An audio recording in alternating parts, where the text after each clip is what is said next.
来看屏东琉球的渔船复兴辉号，昨日伫日本海峡回收船，这船顶10个人拢跳船逃生，加在有8只船甲因救起来。不过因为空间无够就要换另外1只船来甲载。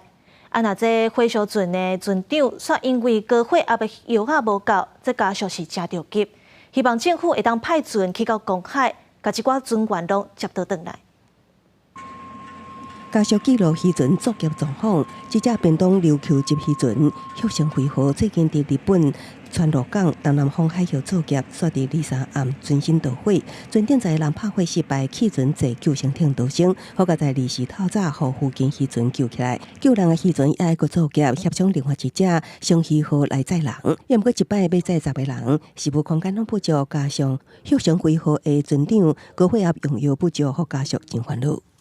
我正烦恼是烦恼，阮先生无药通好食，伊有高血压啊。当初设计渔船的这些都已经设计好了，你现在要容纳10个人睡觉，他们睡觉的问题比较慢去接的话，那他们的伙食问题是不是大家都会不够？蔡太太知影做船长的翁婿大招大夫，也有8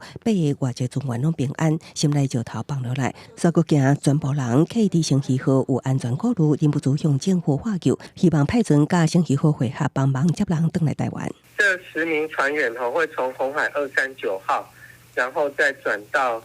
真鱼号，真鱼号往南开，然后海巡署从台湾这边开，就是对开，加速去汇合啦。渔署回应家属的需求，已经向海巡署转达，今次派船会由海巡署评估决定。也毋过事发地离台湾3800海里，有54里的航程，家属的烦恼全写伫面内。一天无看到家人平安，就无法度放心。记者综合报道。